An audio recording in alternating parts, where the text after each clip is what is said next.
Shema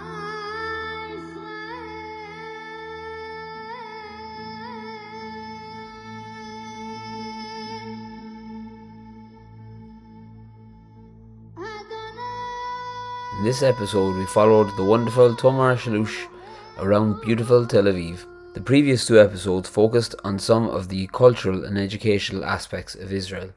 For this reason, I had pretty much decided to dispense with the following episode. But when I listened back to some of the audio, I decided I had to do it for two reasons. Firstly, Tamar is extremely clear and succinct, such that the recordings required little to no cutting or clipping. Secondly, and I think this comes across in the episode, Tamar laced his presentation of Tel Aviv with a unique wit that made the tour not only educational and interesting, but also quite enjoyable. And this brings up something that I'd like to mention at the outset. Tamar was an exceptionally nice and interesting guy, yet he was one of many such people I met in Israel during our brief stay there. I'd like to take advantage here to say something on Ireland-Israel relations and on Ireland-Jewish relations more broadly. You see, I was painstakingly aware, coming to Israel, how the Israeli Jews and Jews in general regard Ireland. That is to say, the Jewish perception of Ireland is anti-Semitic. The Irish, having once been the object of discrimination at the hands of the Brits, find it extremely irksome to be accused of any type of racist bigotry whatsoever. Yet sadly, the Jewish perception of Ireland as anti-Semitic is well-founded and not irrational, however jaunting that may seem to the Irish. I have to say in this regard, I am really embarrassed at Irish people's naivety and collective disingenuousness. Nothing speaks more to this than the reaction of the chair to the Foreign Affairs Committee to various representatives from the Ireland-Israel alliance who spoke quite freely and openly of the self-evident anti-Semitic nature of the Occupied Territories Bill last July. Chair John Lahart was shocked at the anti-Semitic charge despite very coherent and fact-based submissions from Natasha Hausdorff, Alan Shatter and Rabbi Cohen. But what are the Jews supposed to say when, before the blood of the dying had dried on the ground, before the dust settled on the ruined lives of hundreds of Israelis on October 7th, the Irish government, led by the testosteronal Simon Harris, moved to recognise a bogus Palestinian state with no borders or legitimate government? How are Jews supposed to react when politicians sporting keffiyehs in Dáil Éireann, literally the week of October 7th, apoplectic with rage at the idea that Israel would engage in a defensive war against a people bent on their destruction? A government that still supports South Africa's bogus and obviously unfounded submission to the International Criminal Court. A government that still, despite international pressure from the US and the fact that Hamas are effectively gone, is intent on ploughing ahead with a posturing piece of legislation, the only effect of which, as Natasha Hausdorff pointed out, gives succour to the enemies of Israel.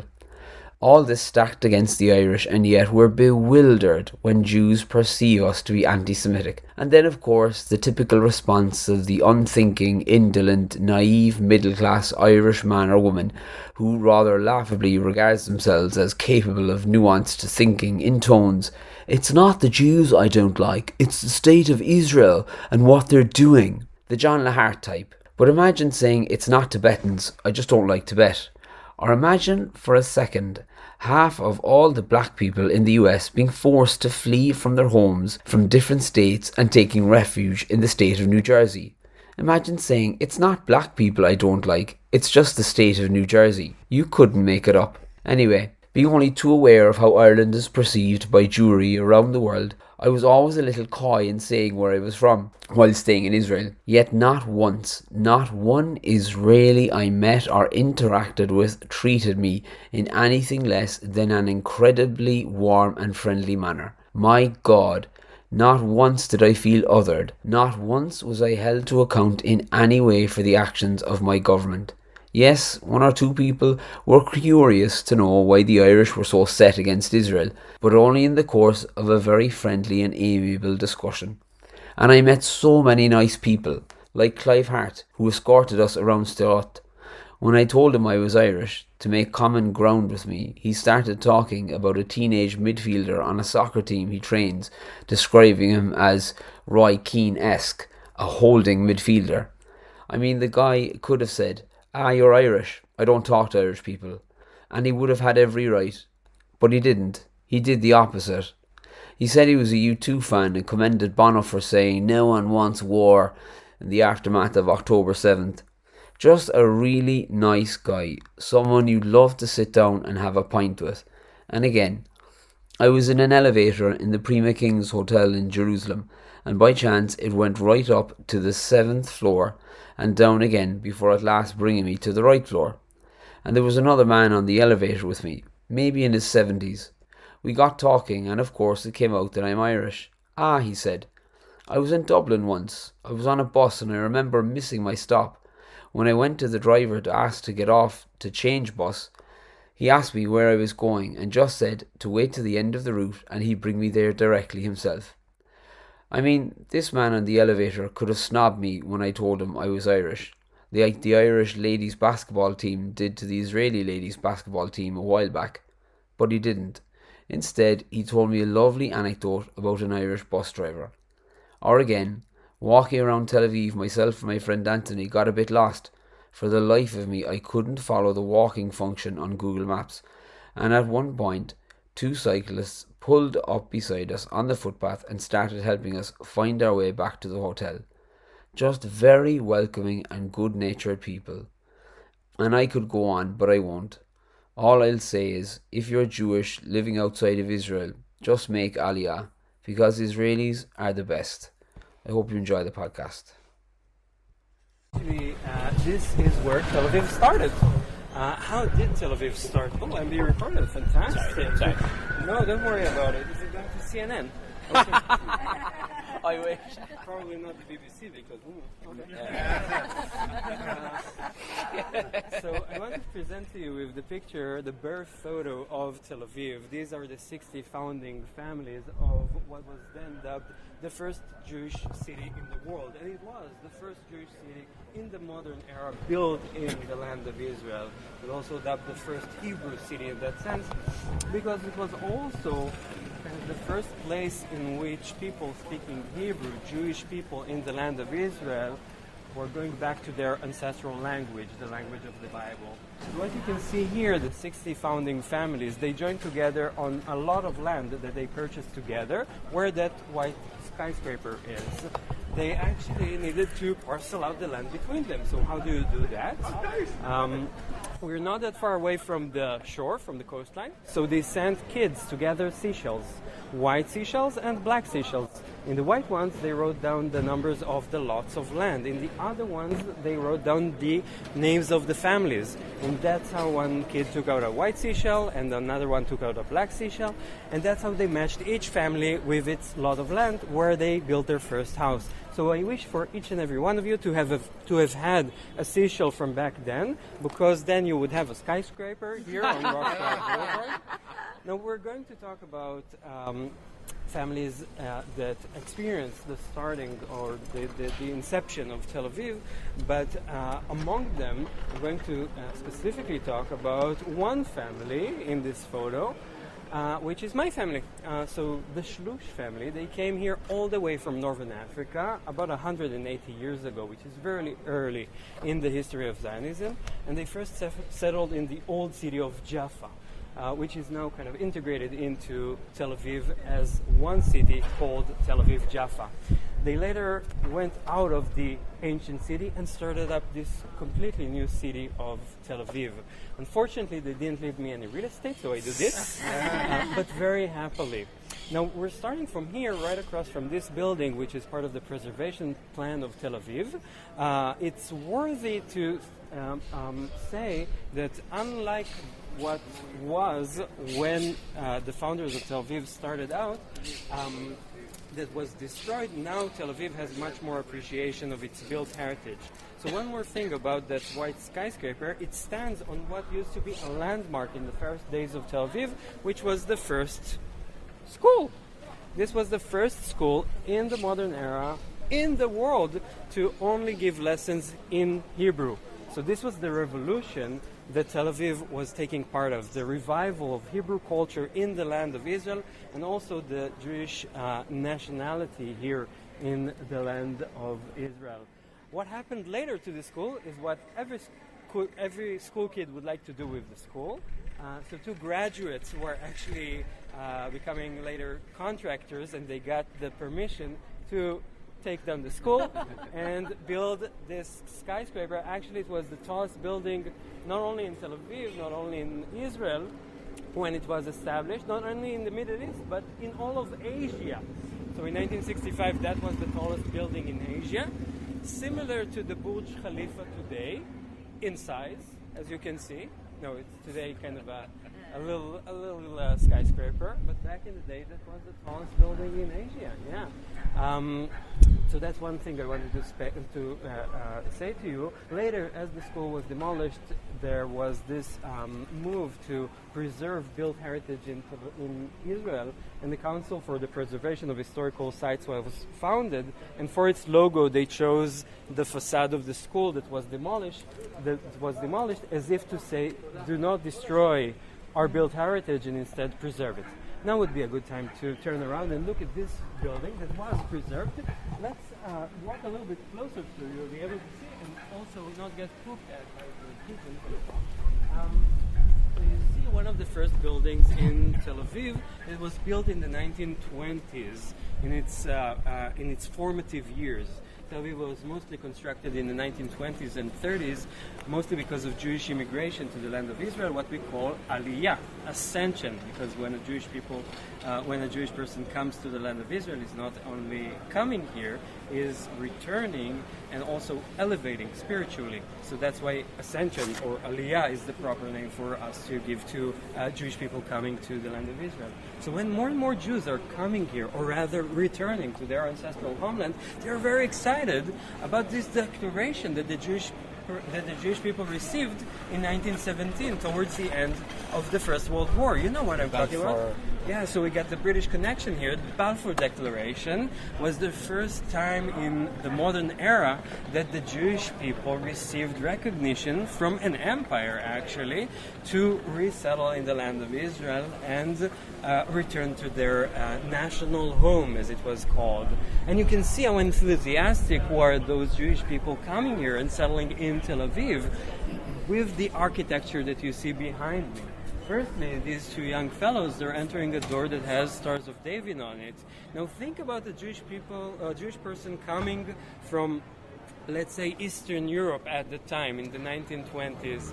Being Jewish there with a Star of David is a very courageous thing to do, because at the time, Jewish people in Eastern Europe are fleeing from pogroms. That's why some of them are arriving here.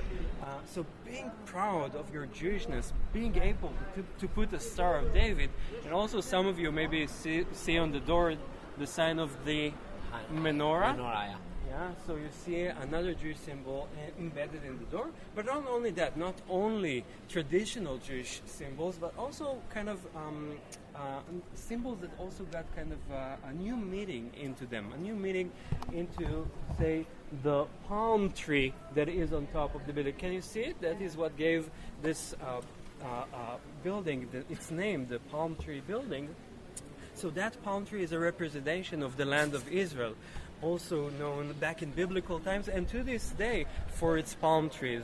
Have you checked out the promenade on the coast here, the coastal promenade of Tel Aviv? So it has a lot of palm trees.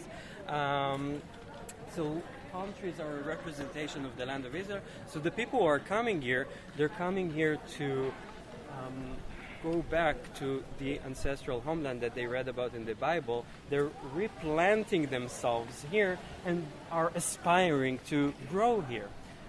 And one more thing that you might be able to see in this architecture, there is this kind of curved shape at the edges of the houses, of these kind of houses in Tel Aviv. They are also symbolic of the temple in Jerusalem. Because of a part of the things that the priests there, the prophets there used, this shape is also connected to the temple that used to be in Jerusalem. So the people who are returning here to their ancestral homeland, they're not coming here for no reason whatsoever except for fleeing pogroms. They're coming here to renew their national identity, their Jewish connection to the land of Israel, and they see that connection going back to biblical times in which the temple in Jerusalem was operating. Any questions thus far? Let me know. Any impressions apart from being cold from the breeze? Would you like something? You sure? Okay, let's be in the sun. It's very new. It started only in 1909. It's one of the newest cities in the world. Yeah. What was the place called before it was called Tel Aviv? So for a very short period it was called Achuzat Bait. Achuzat Bait is a mansion and a house, something like that. It would be the proper translation. It doesn't give you a kind of a good feeling, right? Tel Aviv, much better, right? Tel Aviv, the name itself is very indicative because it was the Hebrew translation of a book that was written by Theodor Herzl. You heard about the guy? Mm-hmm. Yeah. Long beard, tall guy, first hipster in the Jewish world. So Theodor Herzl, he wrote a book called Old New Land. Tel, something old, Aviv, spring, something new. So this combination is the literal translation of Herzl's book, An Old New Land, which is another vision for Herzl to spell out in his book about how he's seeing us and old people returning to this land and creating it anew. This is interesting because Tel Aviv is the only city in the world to be named after a book. So think about going to the UK and finding a city called Harry Potter. That's the level of craziness that we Tel Avivians have for Herzl's Zionist dream. Let's start walking in that direction again. I'd like to show you some more stuff. Let's do Geula Street. It has a great view of the beach. Maybe we'll get back to the other side and you'll be able to see it. But Geula is the Hebrew name for redemption. Redemption, or Geula, was the name of a company that was buying land lots here in order to then sell them to Jewish sellers coming to Tel Aviv. So for them to buy lands, for those Jewish people coming over to the land of Israel and coming to Tel Aviv, for them to buy lands and to build their houses here, it was a form of redemption, or at least one step in that direction. Again, we can see it in the architecture itself that is very festive, kind of very optimistic in a sense. Let's look at that house, which is built in the same style that we saw earlier, also called the eclectic style. The eclectic style is called so because it's a collection, it's eclectic, it's a collection of inspirations. For example, the arched windows, they're coming from architecture that we see mostly in the East. It's more oriental in that sense. Unlike those arches, the pillars that you can see in different houses, or kind of the rooftop over there, it has its inspiration taken more from Western architecture. So it's a combination of East and West. That's why it's a collection of styles, and that's why it's called the eclectic style buildings.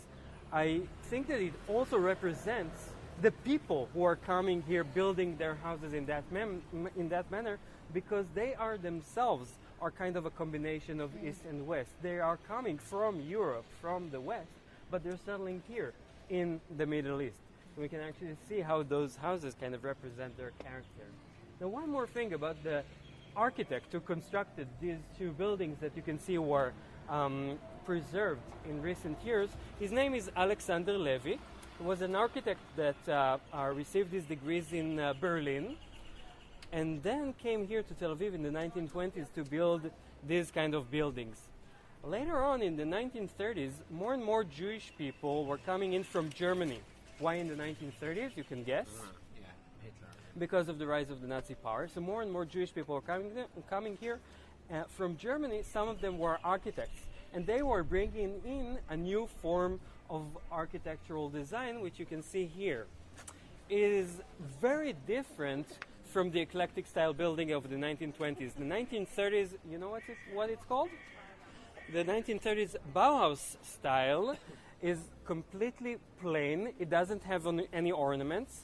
Unlike the eclectic style buildings, it doesn't tell us anything about the people who lives inside. It doesn't have any identity in the cultural aspect or the national aspect. So that's why it's also called the international style.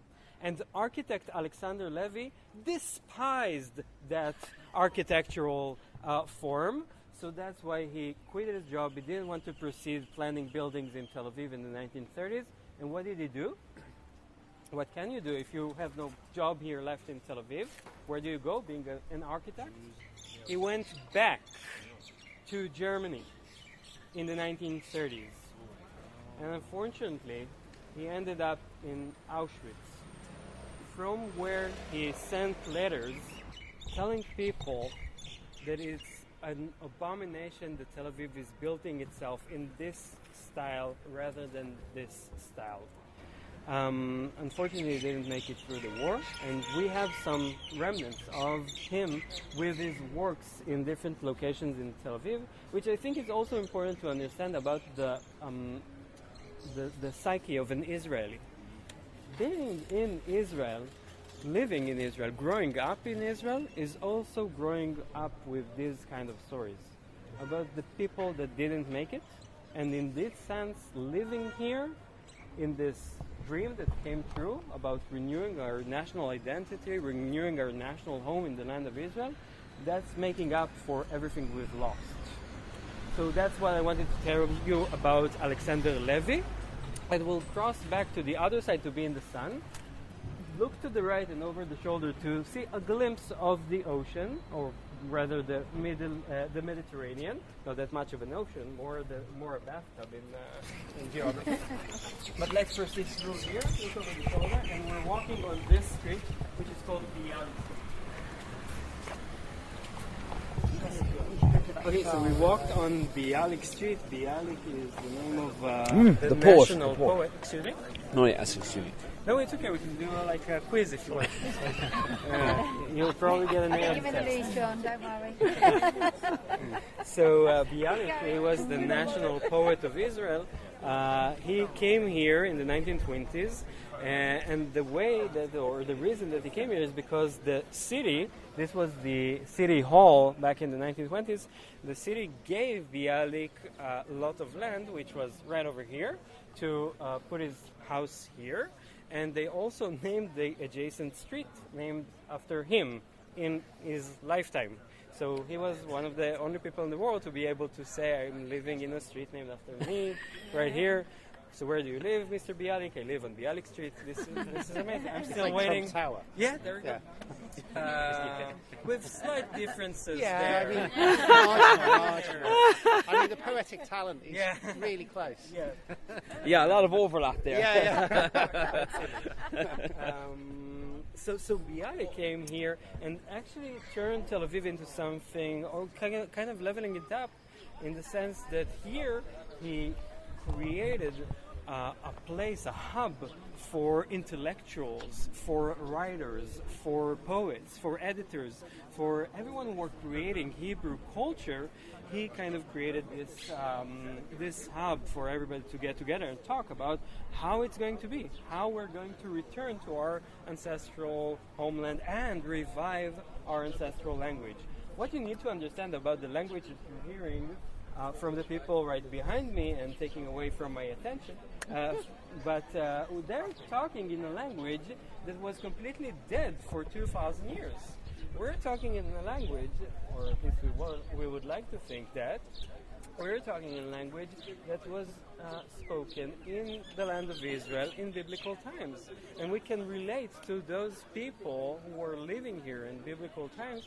People now, or kids now in school, in Israeli schools, can read the Bible in its original language, which is amazing, because for 2,000 years, Jewish communities around the world only reserved the Hebrew as a form of prayer. They weren't actually creating Hebrew culture. They weren't writing stories in Hebrew, newspaper articles in Hebrew.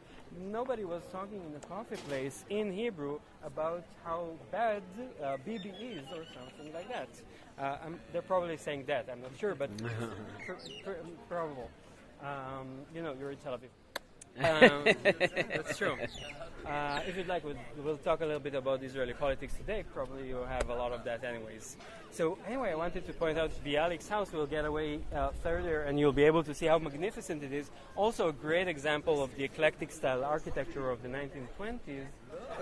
But over here we also see kind of a better, I think, representation of how Western the architecture that is built in Tel Aviv in the 1920s is.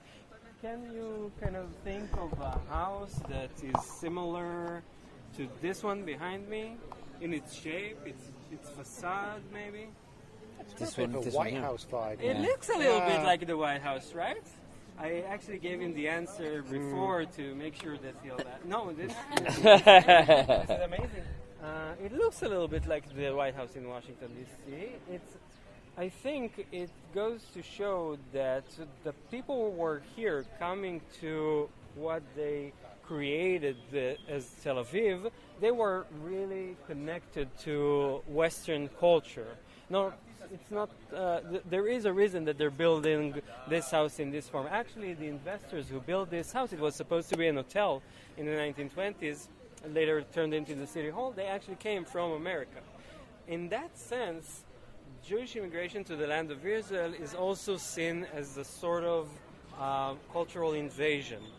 And that's something that is going deep into the political discourse today. Does this relate to something Okay.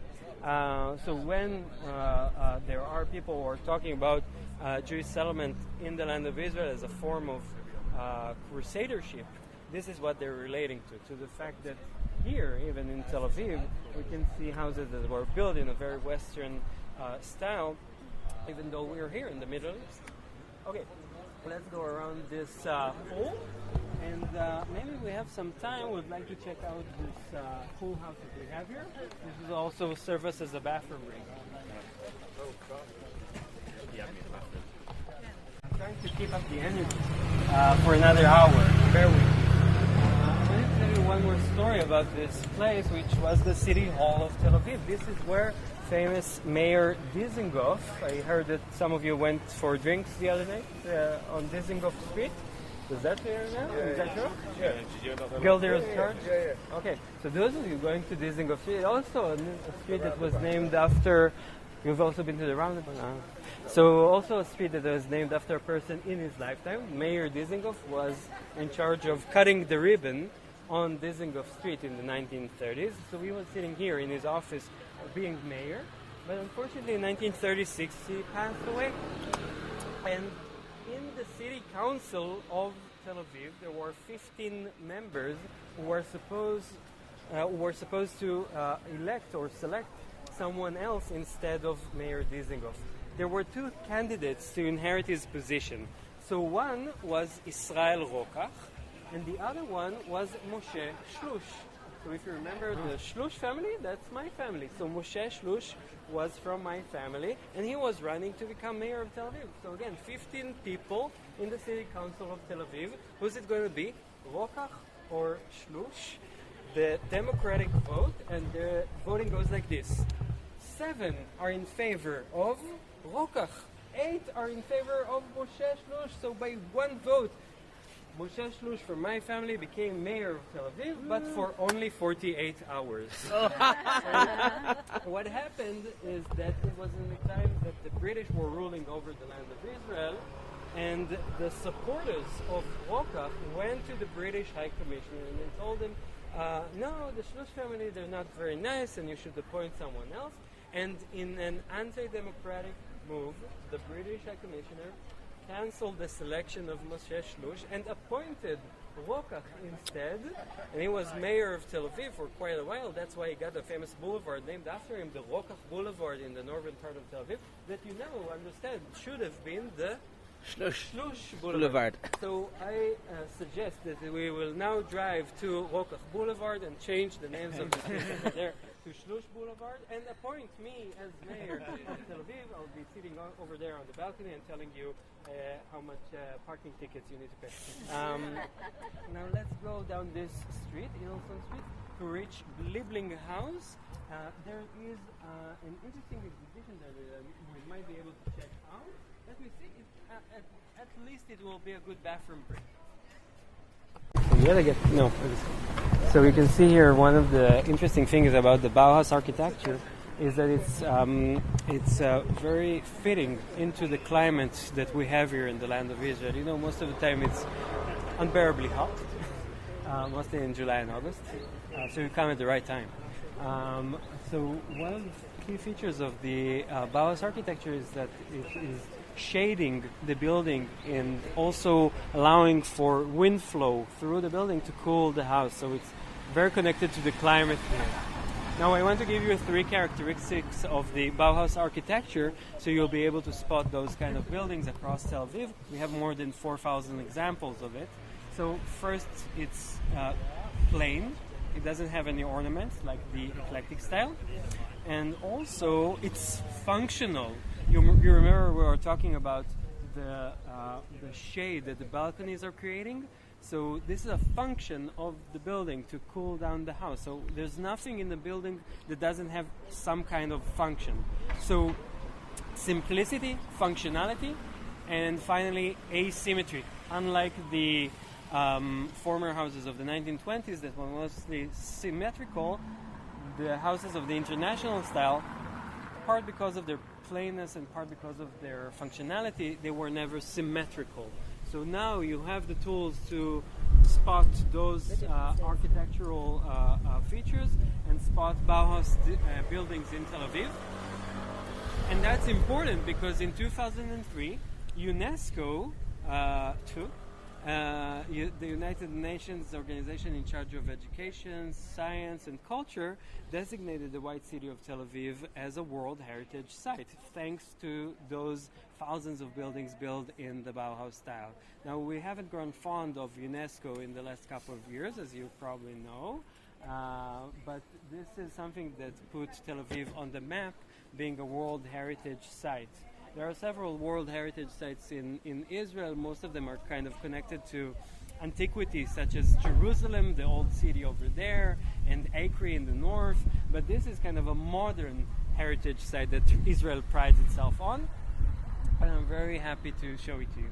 Now, around the corner, I want to take you to see something that you might heard about in the news a couple of months ago. For us, it wasn't hearing about it in the news. It was living through it. So let's go a little bit further down and to the left. Questions before we start? It cannot be repaired anymore. This is one of 3 sites of impact of Iranian missiles during the 12-day war in June 2026. In Tel Aviv. There were several other impact areas across Israel. This is something that should be said about Tel Aviv, that unlike in other places, we had no fatalities, thankfully, in Tel Aviv. Some people were injured, but no fatalities. In other places in Israel, those impacts caused the death of 30 people across Israel. So as you can see, the damage here is not light. Thankfully, the Iranian rocket that landed here after I think it was flying for 3,000 miles, something like that, it landed right here in the parking lot. They have already got it fixed, so you don't really see like the hole in the ground that was here. I was here a couple of days later, so I was able to see it. What was unbelievable, I think, is that you can see that there was kind of a big bang that created kind of a ball of fire that also incinerated a tree that was here, and it was completely damaged. There was no saving it. But that tree over there, maybe you can see that it's a little burned down on the side. Can you see it on the trunk? So not only did it survive, it is now regrowing. So these are the ficus trees of Tel Aviv. You can see them in Dizengoff and also here on Ben Yehuda Street. We'll talk about their survival skills. They're magnificent trees. So they're coming back to life. Not only that, but also the one across the street is now coming back to life. I'm kind of looking over it for a couple of months now, seeing that it regrows, and I'm very happy to see it again with leaves. But I think that this is only stating the facts. But what do you feel about standing here where an Iranian missile has landed? You're right here where it landed. You're on ground zero. How does it feel? What do you think? It's scary. It's scary, yeah. One thing, I was just chatting to those two girls at the fountain, and they both said that they constantly felt tense. Tense. Really tense. In the moment yesterday or about the war? Right now. Oh, They right say now. constantly tense. Mm-hmm. They don't know when it's going to happen again. And I've read some things about Israeli society pretty much suffering from PTSD as a consequence of October 7th. And that kind of reaffirmed it, the way they were talking about it. And so being in this place kind of just makes you feel if you were living here at any moment, just with a shift in the political situation in the Gulf, that could happen again. Any more thoughts, guys? I would.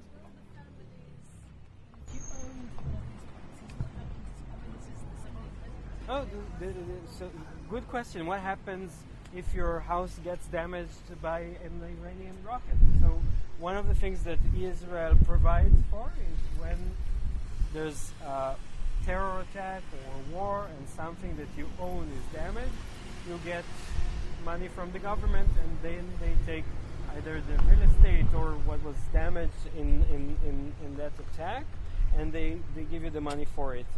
For example, maybe you'll be able to see the lot of cars in the south. So there were thousands, so hundreds of cars were damaged on October 7th. So there's now a parking lot in the south of Israel where those hundreds of cars are held.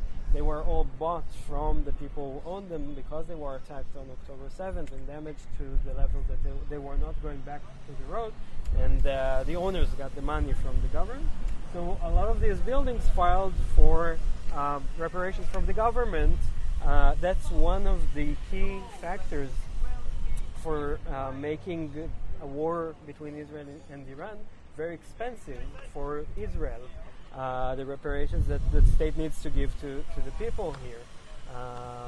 So it has gone into a level that it is now making up somewhere between 1.5 to 2 billion shekels, only the damages from the 12-day war, which are kind of on another level to the 2.5 years of war that we've had with the Gaza Strip. We also saw other rockets coming in from Gaza and Yemen. So this is the only place in the world in which you have an alert on your phone saying there's a rocket coming in, and people ask from where, because we're not sure. This was the level of uncertainty that we had here.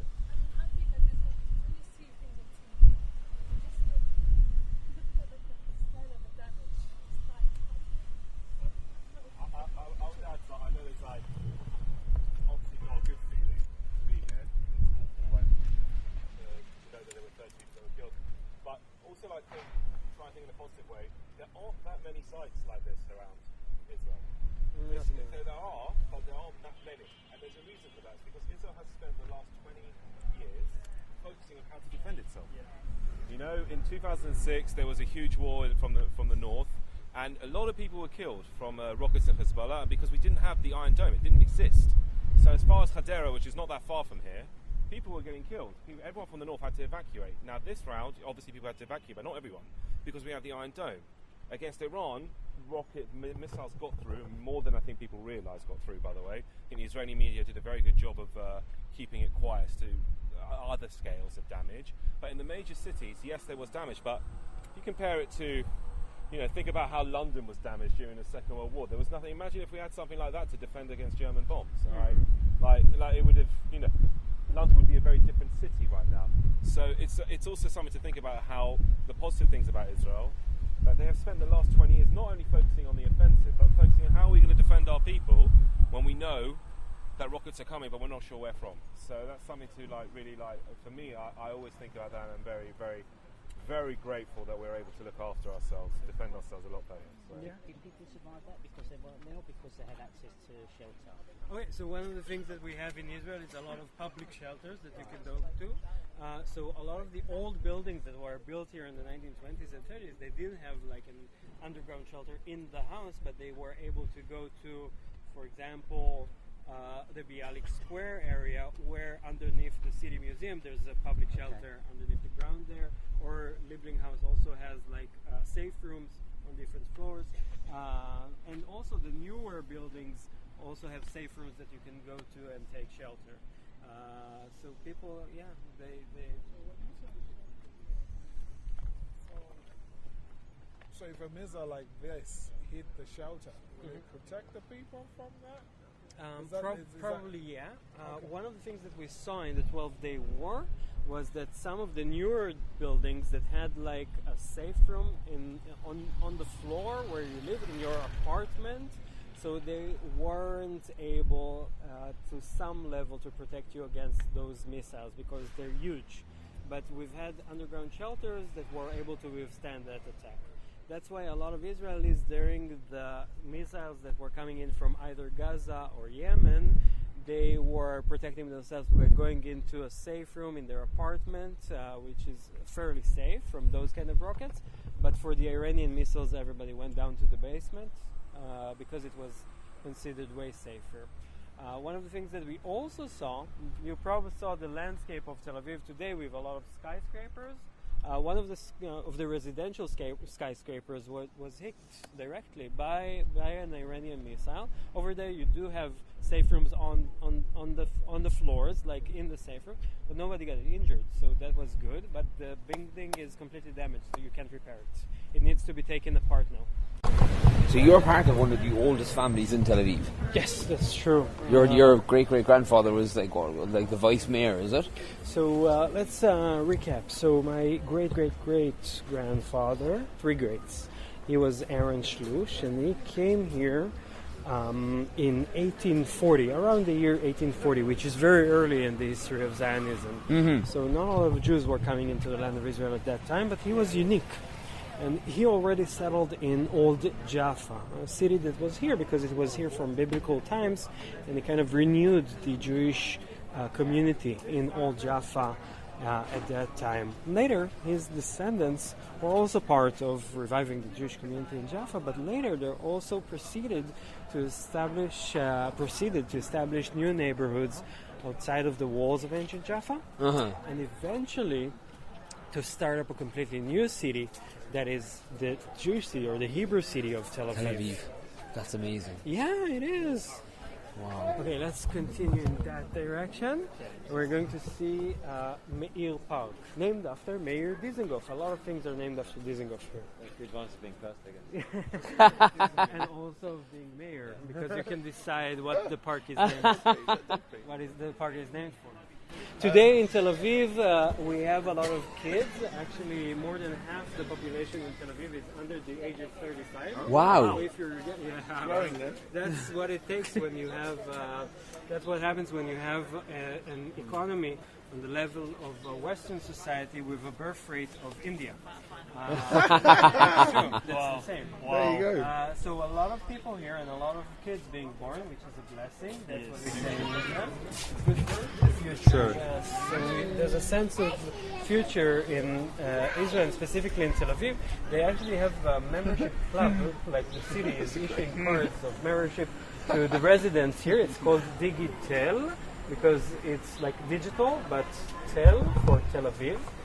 So Digital is for the residents. Now, usually when you come here, you're young, you're hip, you go out and you find, let's say, for me, you find a girlfriend, and then you live together. So what do? You get a dog, right? So the city issues another card for you, the membership card for the dog. It's called DigiDog. So that's how Nuli, my dog back then, she got a card. I'm not sure why they sent a card, because she doesn't have plausible thumbs, but they sent a card. It said Nuli, which is amazing. And then we had what do you have after the dog? You have a kid, right? So he got another card, which is called DigiTaf, because Taf in Hebrew is children. think about that for a second. Children in Hebrew is tough.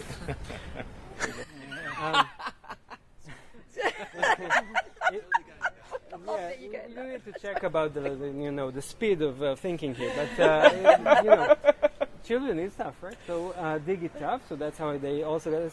So you can see there's a baby boom being born in Tel Aviv, and especially those days because we always see our children being like a baby boom after a round of violence between Israel and Lebanon. No, that's true. It's like after the baby boom of the Second World War. So we see it also after 2006 in Lebanon, and now we're seeing the hospitals are packed following some of the wars that we've had now. After October 7th, 9 months after that, we've had the baby boom, and now we're counting the clock from June, right? So it's You should be on TV, I think. I think it needs some more compliments like that before I'll have the courage to do something. What's your name again, sorry? It's Tomer Shlush. Tomer Shlush. So actually Tomer is the name of the tree that I talked about earlier. That's the palm tree. Oh, okay. That's another name for palm tree in Hebrew. In Hebrew, okay. Yeah. Cool. Yeah, to be named after a tree. That's a cool thing. Actually, there's people in Ireland that are named after trees as well all the time. Oh, for example? Macdara. So that's Macdara means like an oak. Oh, wow. An oak tree, cool. yeah. So and I find myself very big dust storm here a few days ago. Yeah, there was actually. You see how livable Tel Aviv is in the sense that it has a lot of green spaces. You have the kids here playing soccer. And also what you see over there is the brand new LGBTQ security center. So Tel Aviv is also a very inclusive, very liberal city. Maybe it should be said that it is very interesting to see how Tel Aviv is kind of diverging away from what I told you earlier. Tel Aviv started as kind of the focal point of Jewish resettlement in the land of Israel in the beginning of the 20th century, right? But in the last 2 decades or so, Tel Aviv is kind of growing apart from the Zionist story, from the Israeli story. So here, Tel Aviv now considers itself more multicultural, more liberal, more universal in its story, and more inclusive, while other parts of Israel, if we were to say like Jerusalem, for example, are seeing like complete opposites of each other. While Tel Aviv is more liberal and inclusive, Jerusalem is seen as more traditional and particular rather than universal. I understand that you also have a day in Jerusalem on your tour, so you'll be able to compare and contrast, which is something that teachers like to do, right? Or at least to give it as an assignment. I wanted to show you one more thing that's over here. It's one unique place, that is that there are no such things like it even in the world, apart from several examples. Persecuted by the Nazi regime because of their sexual orientations. Actually, it's something that you have only few examples of across the world. I think they have one in Amsterdam, and also one in the States somewhere, but I'm not sure if there are any more. But here in Tel Aviv, we also have this. Now, this is very interesting because here in Israel, we have no monuments that are dedicated to people who aren't Jewish, who aren't specifically Jewish, who perished in the Holocaust or in the Second World War. So, as you know, the Holocaust and Holocaust remembrance is something that runs deep in the DNA of Israeli culture. So having a monument that is not specifically dedicated to Jewish people is something that really represents how universally, how cosmopolitan Tel Aviv is. And in that sense, how different it is from other strands of thought in Israel. So Israel is now kind of on its political discourse very polarized, and I think that polarization can be discussed in the metaphor of Tel Aviv versus Jerusalem that we were talking about. And this is probably one of the best ways to signal or to understand what Tel Aviv as a concept, as a political discourse, really means in Israel political discourse today. Well, I think that is leading the world probably, because I don't know that there's many, like you were saying, many monuments in the world. So I'll repeat what you're saying. Tel Aviv was one of the world leaders in that aspect, which is not unique in a lot of aspects. Tel Aviv is leading the world. So it's been dubbed the startup city. That's because Israel is not a startup nation. Because of the ecosystem that has been growing around it. So a lot of startups that you are now using, like tech solutions, have started here in coffee places in Tel Aviv, in which people talked about and started this new thing that became a world leader. So if you want to invest something in Israel, please let me know. I'll be glad to take your money and lose it immediately. So any thoughts, any comments before we conclude? Let me know. Again, I'm very popular for taking you away from your break. So let's now walk back to the hotel. I'll walk with you. Let's go over there. In Tel Aviv for more than 100 years now. When it was opened in the early days of Tel Aviv, it was connected to what we would now call the labor movement, like the Labor Party of Israel.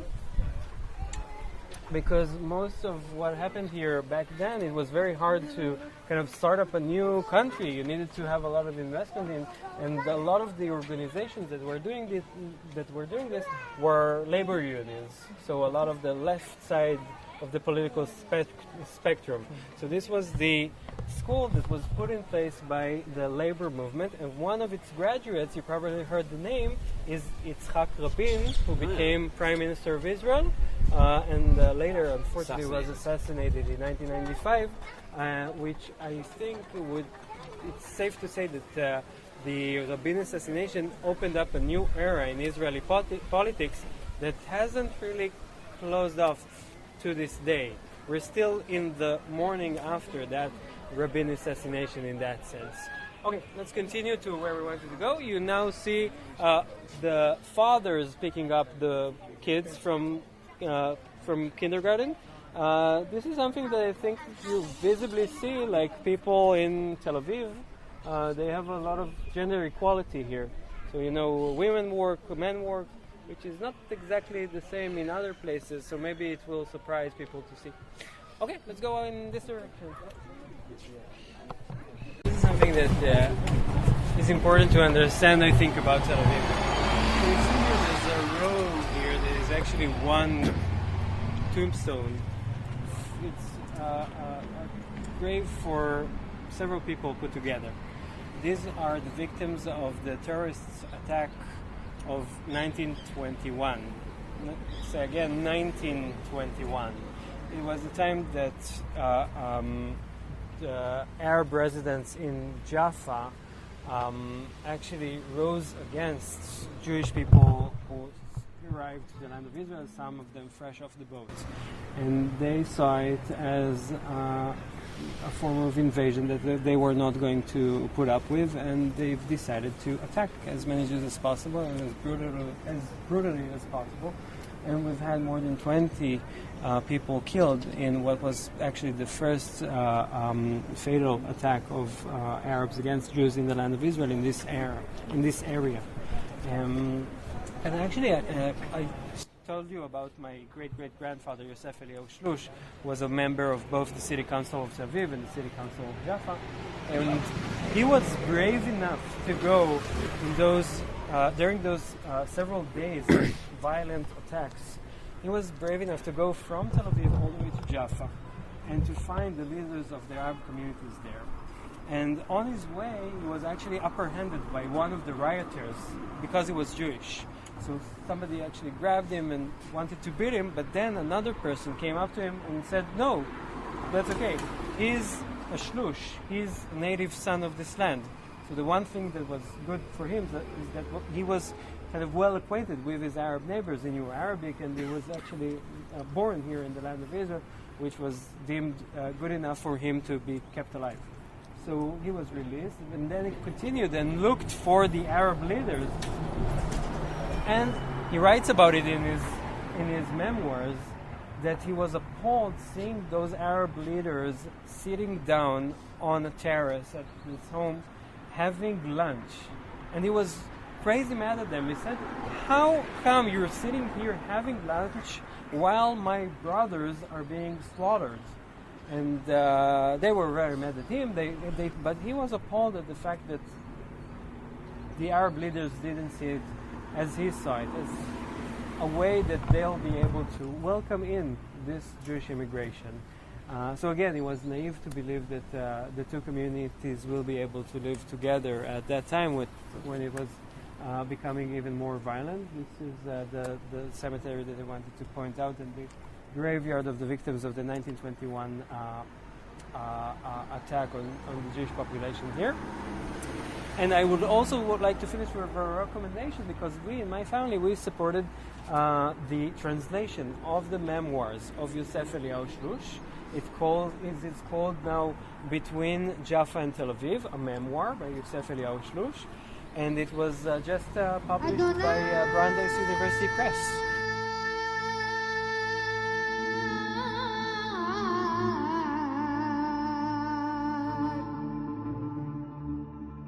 If I